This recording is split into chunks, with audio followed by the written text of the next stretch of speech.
Hi, my name's Colin McMahon. 9 years ago, I fulfilled a lifelong dream and opened my comic book store, Pittsburgh Comics.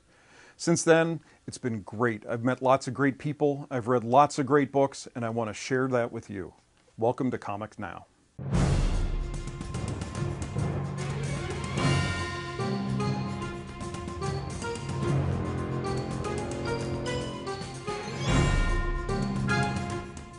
Hey everybody, welcome to the September edition of Comics Now. September is always a big month for comics, always fun. The summer events normally have wound down and the companies are kind of restarting, getting their year started. It's kind of the unofficial beginning.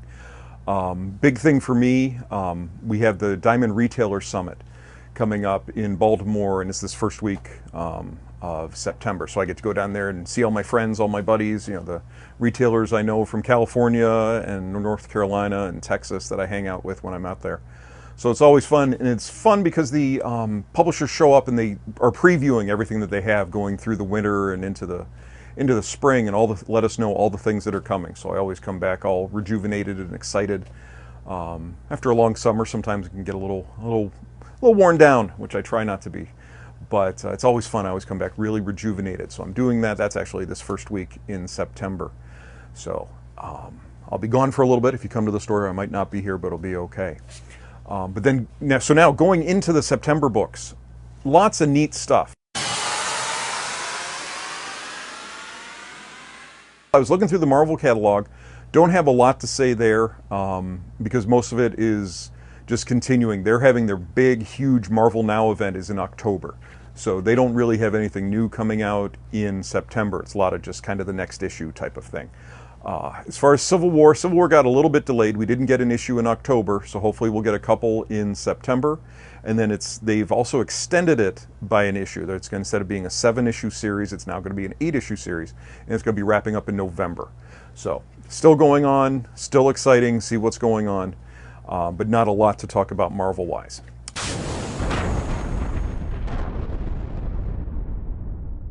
DC, on the other hand, has some really neat stuff. They have one book, their big book that's coming out this month is Doom Patrol #1, and I'm very, very excited about this.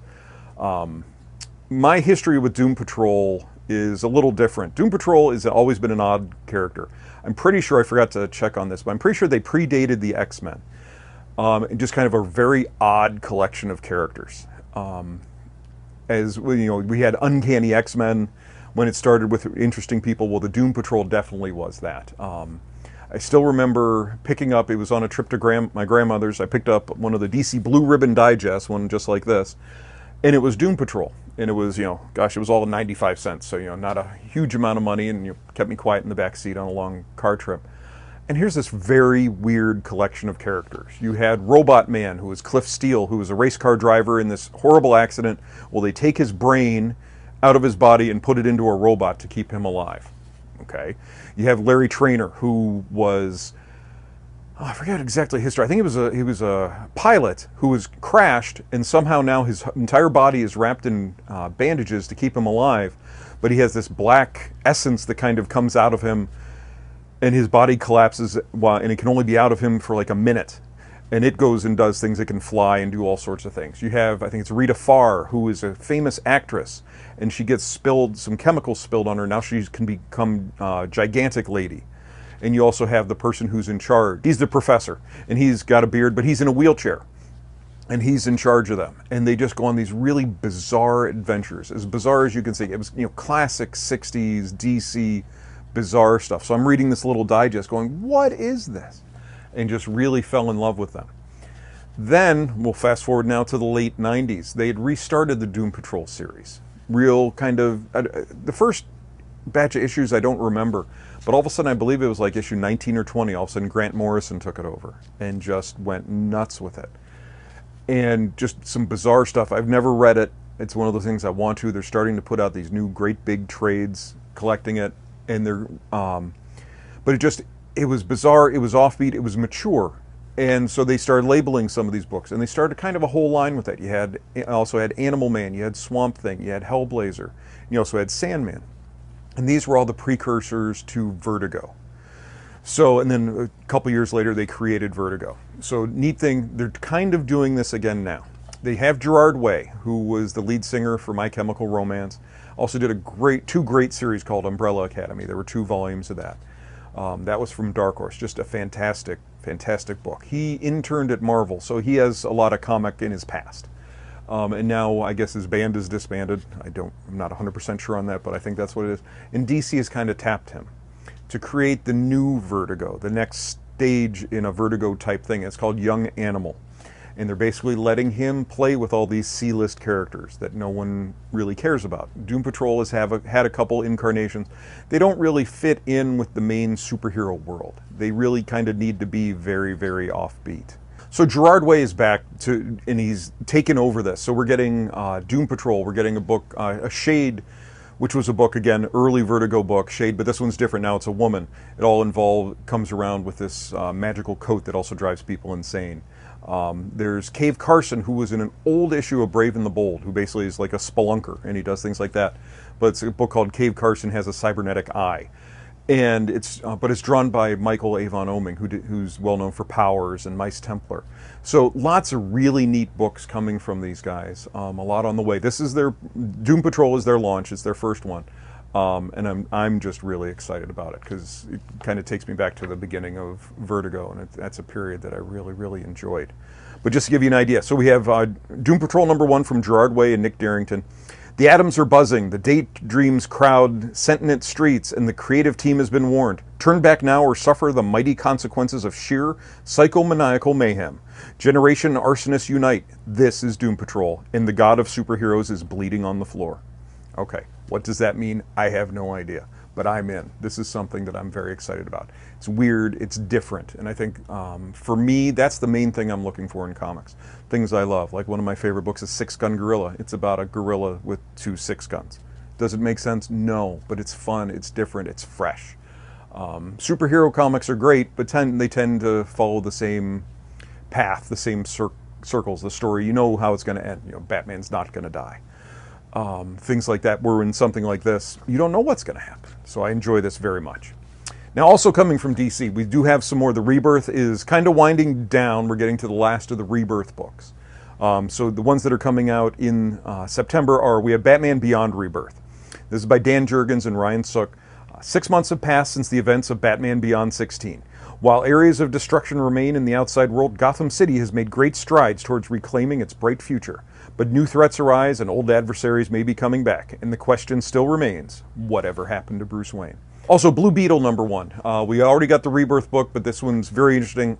You're getting the Jaime Reyes Blue Beetle, but he's also being helped by Ted Kord, who was the original Blue Beetle, and you're also getting Dr. Fate coming in telling them what they know of the actual scarab that's embedded in Jaime Reyes' back is not what they think it is. It's not science, it's actually magic.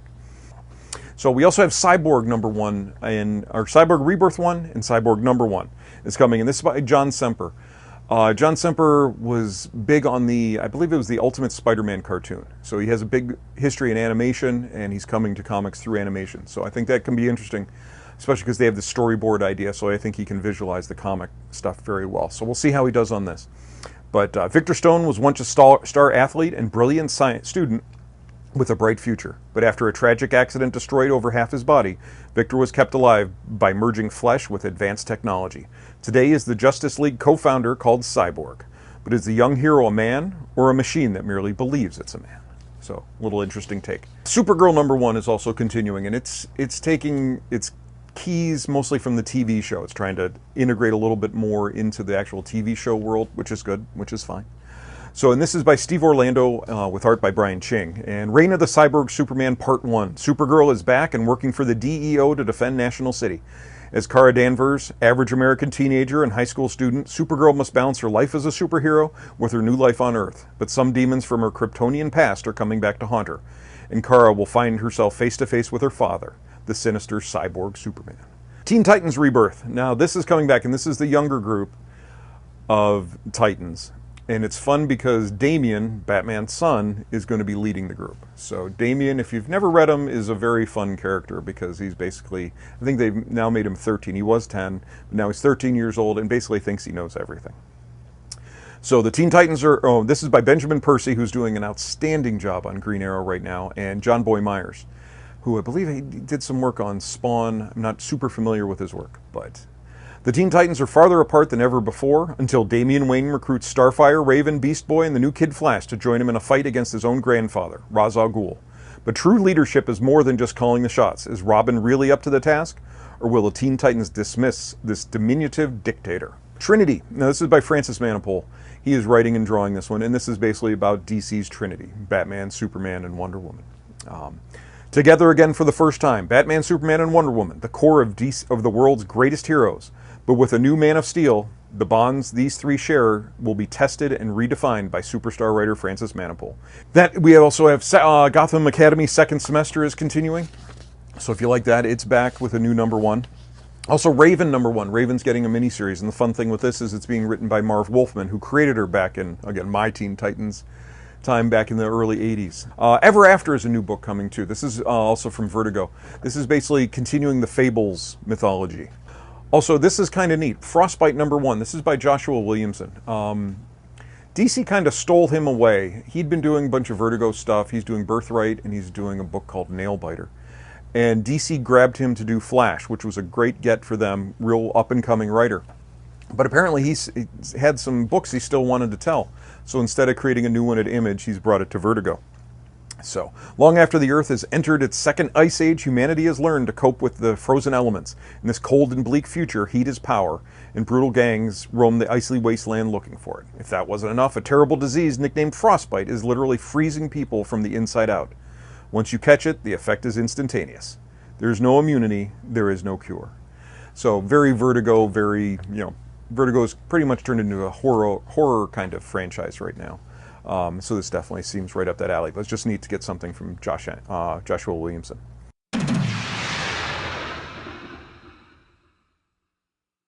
Image. Some new stuff from Image. We have 7 to Eternity. This is a new one. This is Rick Remender, who had a long run on Avengers, and he's teamed up with Jerome Opeña, who he had a great run on Uncanny X-Force, one of the best runs I've ever read on that. Just big, neat story, had nothing to do with the rest of the Marvel Universe. But he's back in this one. The God of Whispers has spread an omnipresent paranoia to every corner of the kingdom of Zal. His spies hide in every hall, spreading mistrust and fear.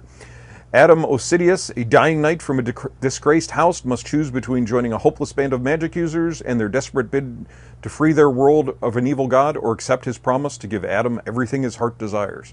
So, that makes no sense at all, but it's Rick Remender. He always tells a big story. It's sprawling. He's still working on East of West.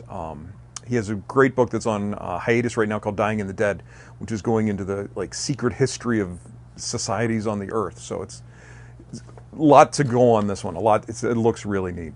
Surgeon X #1. This is neat. It's written by Sarah Kenny, who's a documentary filmmaker. And basically, it's a story. So it's what if you get to cross the far-right British government with an antibiotic apocalypse and a gruesome murder? The birth of Surgeon X and her renegade practice. Extreme times calls for extreme medicine. So basically, it's England in the future, and there's not enough medicine to go around. And they're in the middle of an election, and things are just really nasty and ugly. I got to read the first issue, which was oversized, really, really good. The neat thing with this is Karen Berger created Vertigo for DC years ago.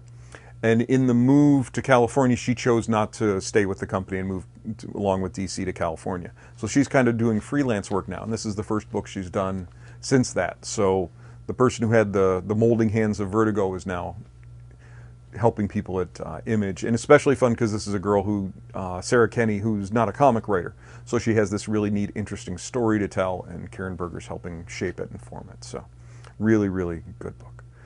Glitter Bomb. This is from Jim Zub.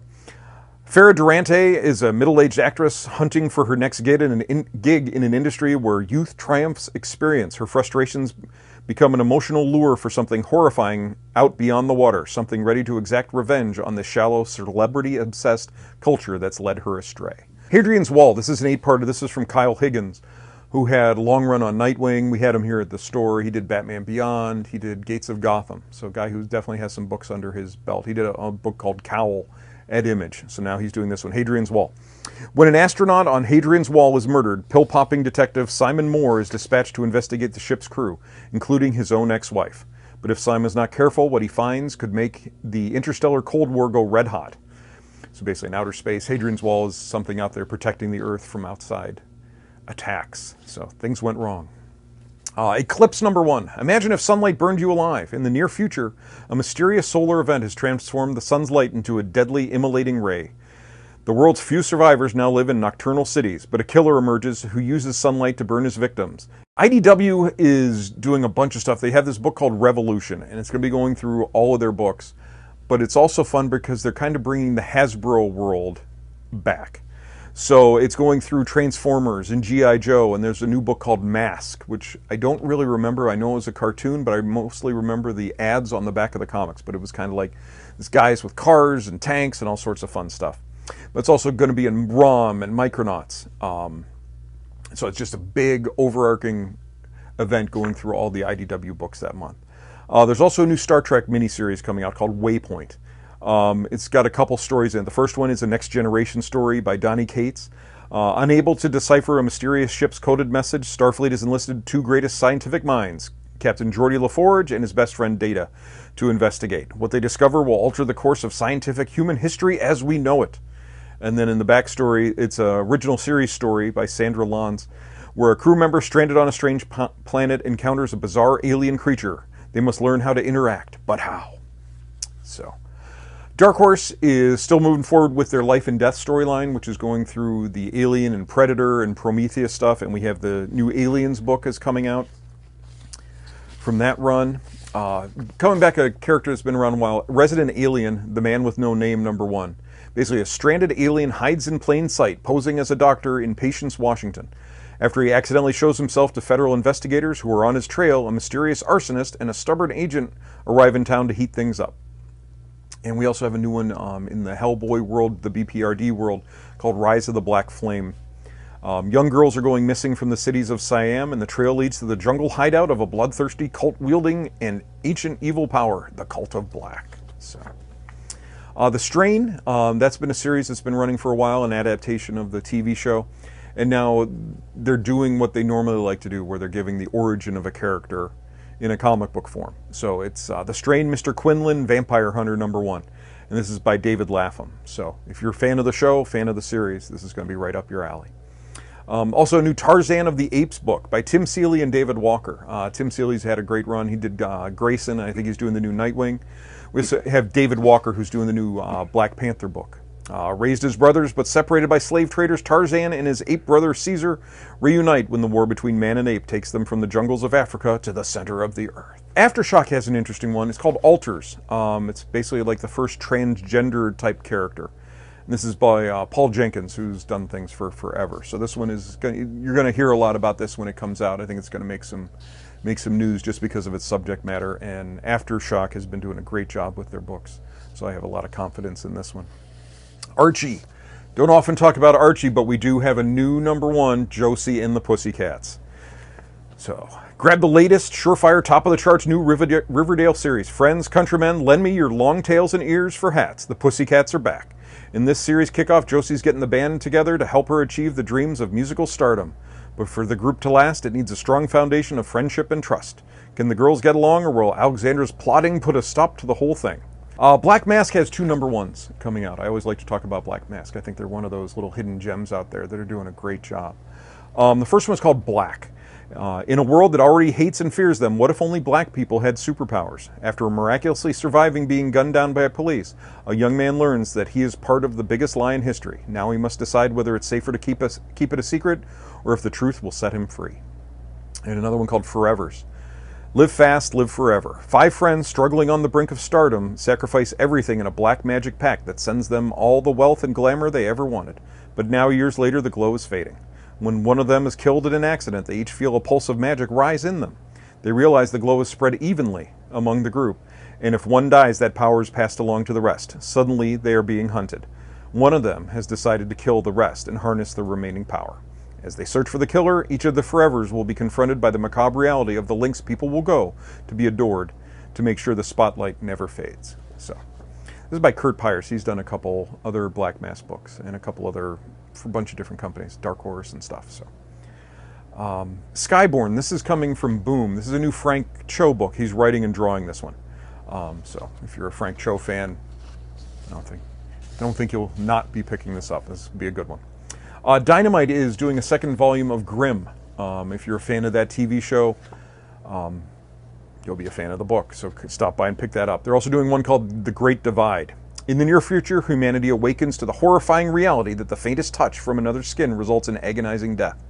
The survivors isolate themselves, many driven mad by fragments of memories absorbed through those they've killed. 2 years after the divide, a pair of thieves stumble upon the means to save their species, but not everyone is eager to see the world order restored. And then Oni Press has one called Knight's Dominion. This is by Ted Nafe. Umber, an ancient sprawling city where the rich live like kings and the poor are lucky to get their scraps. At its center, the Tower of Ulholm rises, guarding untold riches. Though heavily guarded, with the right plan, the right people, the treasure is free for the taking. Enter our 5 players. So that's a little fantasy story coming. Then Valiant. Valiant's longest running series is finally coming to an end. It's been 4 years. X-O Manowar, all written by Robert Venditti, which I think is pretty impressive in this day and age for one guy to write 50 straight issues. But it's coming to an end, and it's going to be a big spectacular. I think it has like 10 or 12 different covers, and one of those big, they're making a real big deal of it. It's here, the greatest Valiant milestone of all time, 64 massive pages. For centuries, the sacred X-O Manowar armor has stood unrivaled as the universe's most powerful weapon. Today, will it equal Earth's doom? An unthinkable alien race known only as the Torment has come to our world in search of the armor's secrets. Now they stand opposed by Eric of Vidacia, former slave, noble warrior, resolute king, and current master of the armor's near limitless capabilities. So that's coming to an end. And they also have a new one. Valiant is starting to bring out a bunch of different books that aren't in their main theme, their main line, where you had the Harbinger books and Unity and X-O Manowar, Ninjak, things like that. And this is Britannia. This is by Peter Milligan, who, getting back to Vertigo, has done a ton of Vertigo stuff, including the original Shade the Changing Man. This one also has art by Jose Rip. Very unique, very distinct art. He did a Wolverine series a while back, done a lot of stuff for Avatar, but I'm excited to see his take on this. On the fringes of civilization, the world's first detective is about to make an unholy discovery. Ruled by the fates, manipulated by the gods, commanded by Caesar, in the year 65 AD, one's destiny was not his own. At the height of Nero's reign, a veteran of Rome's imperial war machine has been dispatched to the farthest reaches of the colonies to investigate unnatural happenings. In the remote outpost of Britannia, Antonius Axia, the first detective, will become Rome's only hope to reassert control over the empire's most barbaric frontier and keep the monsters that bridge the line between myth and mystery at bay. So, something really kind of off the wall and different for Valiant, but I have faith in them. They've put out great books, so give this one a shot. It sounds like something different. You don't need to know the Valiant universe to be able to jump in on something like this. So, looks good. I'm excited about it. And speaking of Valiant, we have the time machine, or the time capsule, that we are supposed to open on August 31st, but why am I talking about it on the September issue? Well, I'm not going to be here on October 31st. So we're going to open it up on Saturday, September 3rd. We're going to open it up around noon. See what's in there. They already did somebody filmed opening it. They opened one early, and I chose not to look to see what all is in there because I'm kind of excited to see what kind of goodies are in there. So, you might be asking, why will I not be here on August 31st? It's because I'm going to be down in Baltimore at the Diamond Retailer Summit. So if you don't see me in the store, I'll be down there. All will be well. I'll be back here on Saturday. Due to all the excitement I have for Doom Patrol, my promotion for the month of September is going to be Vertigo books. We'll do double points on all Vertigo books that are out there. So stuff like the old Doom Patrol, Sandman, Animal Man, great stuff like 100 Bullets, even current stuff like American Vampire, Fables, newer stuff. Just, it's a really neat, different, it's a much more adult line of books. So if you want something that a little harder, a little edge, a little different, all the Vertigo stuff I've always really enjoyed. It seemed like every time I took a chance on one, it was always really good. So that's going to be my promotion for the month of September. We're going to do Vertigo. So if you're looking for something, ask. I will be happy to recommend you something and get double points on your card. And then the big thing that's going on in September and why I love September. I opened the store back in 2006 on September 5th, which was the Tuesday after Labor Day. So this year marks my 10th anniversary. I've actually been now open for 10 years, or will be. So I don't want to have a party on a Tuesday. That seems a little silly. So we're going to do a party on September 10th, which is on Saturday. We'll have a big party, big sale, just real celebration of making it 10 years, which I'm really happy. This was kind of a pipe dream. Hey, let's open up a comic book store. What could go wrong? Knowing a lot could go wrong, but we've made it 10 years and I'm happy, and I just want to thank you, the people who have kept me open for 10 years. So September 10th, keep an eye on the website. I'll be posting a lot of stuff up there, exactly what we'll be doing. I don't know yet. It's one of those things I got to think about. But it's going to be fun and exciting, and I'm very excited about it. So please stop by then. But now, before you turn this off, stay tuned for Comic Previews Theater. Thanks.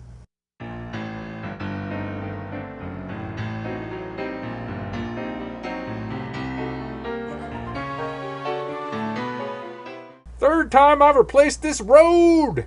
Damn speedsters are worse than a decade of Minnesota winters. Way they buckle the pavement. The city isn't the only thing under construction. I'm not a kid, not an adult, not a delinquent, not a hero. Not slow, not as fast as the Flash. Some days it feels like I'll never be anything but in between, half finished. My teachers say, Barry says, everyone says, Wally, don't be in such a rush to grow up. But that's all I want. Stop thief! To rush. I'll take that. I can't seem to dial down my speedometer. 10, 30, 70, 200 blocks. Blur past. Before I end up back where I started. There he is! The one in the hood! Get him! No matter what I do, I can't outrun the assumption that I'm up to no good.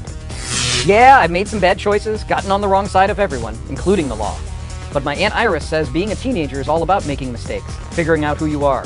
And the greatest thing about being a speedster is you can put your troubles behind you. Nights, I've been coming down here to practice, to focus. When the world narrows down to a tunnel, it's as if I'm a bullet blasting through a barrel, unstoppable. I've been given a shot, the opportunity to be great, super, and I'm not going to screw this up. Not like my Uncle Daniel, Reverse Flash, that loser.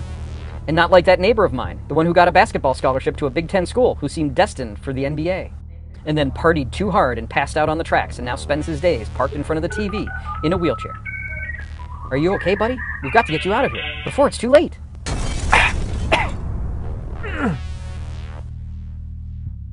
Nice costume. You look like a banana peel that just slipped on itself.